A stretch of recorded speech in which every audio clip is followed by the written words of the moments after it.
fiquei num estado horrível. Eu só pensava, eu me aprofundei na bebida. Eu bebi muito. Ah, foi? Eu bebia, ficava inconsciente, as amigas dela me levavam para casa. E aí eu Isso disse, aqui em São Paulo? Aqui em São Paulo, certo. porque... E você sempre estava aqui em São Paulo enquanto ela estava se tratando? Não? Eu larguei toda a minha vida. Mas, assim, as pessoas dizem assim, cuidados paliativos, primeiro você tem que cuidar de você para depois cuidar do outro. Mas eu não queria saber. Eu queria cuidar deles. Sim. E, assim, eu queria todos os momentos com ele, eu queria ser minha melhor versão, eu queria ser a minha melhor Cris. E, às vezes, eu só tinha uma refeição por dia, porque eu não queria deixá-la só. Às vezes, eu ia tomar banho 1h da manhã, quando o movimento do quarto tinha passado, e ela ia dormir. A Cris se sentiu abandonada. Mas eu fazia a terapia, aí a minha psiquiatra dizia assim, Cris, mas você não foi abandonada. Mas, Guto, eu não me senti... Era como eu me sentia.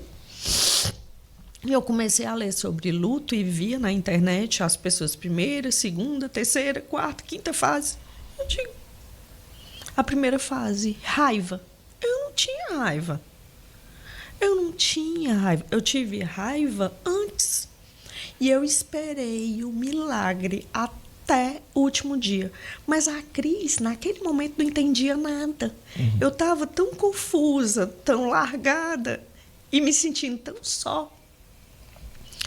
Mas eu sempre estava com o Salmo 91, o Evangelho do dia, e às vezes eu até disse, por que eu vou ler? Tu não me ajudou. Aí depois eu vi uma frase que era muito importante de apóstolo Paulo. Viver para mim é em Cristo e morrer para mim é lucro. Porque vou estar face a face com Cristo. E um mês da Ana ter falecido, eu fui parar na casa de uma amiga minha em Manaus, que eu jamais pensei que eu fosse parar. Eu ainda chorava muito, muito, muito. Os alarmes de todas as medicações ainda estavam no meu celular e eu apagava. Aí, antes de ir para Manaus, eu apaguei tudo. Aí eu disse, Senhor, eu vou seguir. Eu prometi que eu ia seguir. Eu não quero mais. Se tu puder me botar na frente da fila.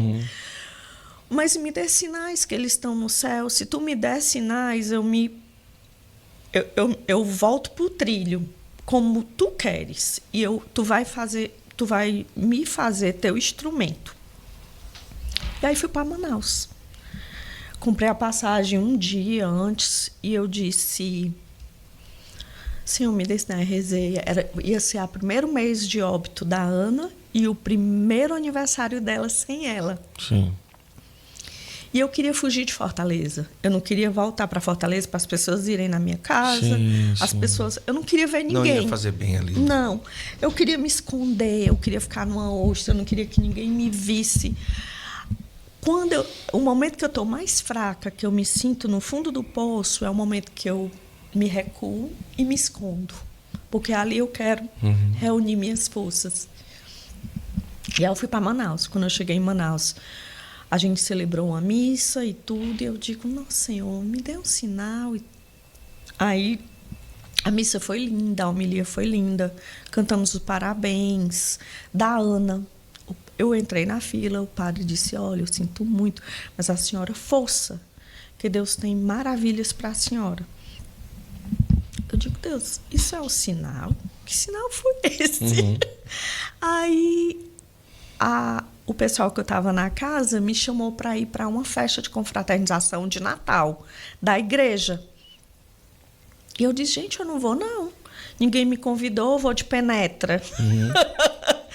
Aí, e eu, quando todo dia eu chorava de manhã, chorava à tarde. Tinha o meu luto, né?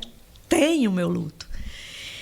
E, Guto, aí eu peguei e fui para... Eu sei que eu acabei indo. Insistiram tanto que eu fui, sem vontade nenhuma. Quando eu cheguei na casa, era do primo legítimo do pai dos meus filhos. Era de um Feitosa, e meus filhos são feitosos.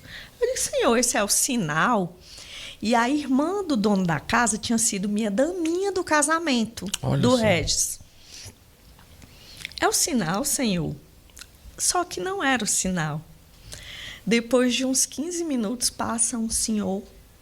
E aí a moça que está do meu lado diz, Cristiane, aquele padre é de Fortaleza, mas ele está morando aqui. Como é o nome dele? Aí falou o nome. O padre que batizou a Ana e o Pedro. Olha só. Aí eu comecei a chorar. Eu chorava. Eu digo, Senhor, muito obrigada. Aí me ajoelhei no meio da festa e comecei a chorar. Aí isso foi parar no ouvido do padre. O padre veio para mim. E o padre disse, a senhora é a fulana que perdeu os 2 filhos? Eu digo, foi, padre, meu marido também. Aí ele pegou na minha mão. Minha senhora, como é que a senhora faz para estar todos os dias de pé? Padre, é o nosso Deus. E eu pedi sinais a ele de que meus filhos estivessem num bom lugar, face a face com Cristo. E ele mostrou o Senhor que batizou meus filhos. Aí ele tirou um lenço, nunca vou esquecer, um lenço todo quadriculado. E aí caiu no choro. E eu também caí no choro, a gente se abraçou. E ninguém na festa sem entender. Ninguém entendia nada, mas foi um momento de libertação para mim. Olha só. Eu tive paz, embora mediante a todo sofrimento, né? Que aí eu tive um tempo para ter o luto de todos. Ali, naquele momento, a Cris começou a ter o luto de todos e uma certa paz. Mas disse que você também adoeceu depois. Eu tinha dores no peito, achando que era angústia. Aí eu disse, eu me sentindo horrorosa, gorda. Aí fui fazer um check-up. Sabe o que eu acho que eu vou fazer? Uma plástica na minha barriga. Eu nunca Ela é uma fiz. Figura. Eu sempre fui assim. Eu digo, acho que eu vou fazer isso. Pode ser que eu me sinta um pouco mais bonita. Aí, Guto, cheguei. Aí eu disse assim, vou fazer todos os exames. Aí fiz os cardiológicos, eu deixei por último. Nossa, Guto, quando eu cheguei na emergência para o meu amigo cardiologista, Cris, tu tá infartando. Eu, Comemorou o infarto. Foi. Eu digo, oba, eu vou morrer. Amiga do céu, o que é isso? Eu digo, Igor, o Cláudio está no céu. O Pedro está no céu. Sim. A Ana está no céu. O que eu vou fazer aqui na Terra, Sim. amigo? Eu quero ir.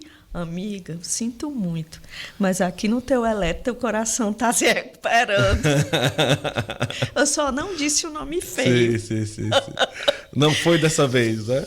Senhor, tu não me levou no Covid. Tu não me levou no infarto. Tu não me quer não, Senhor.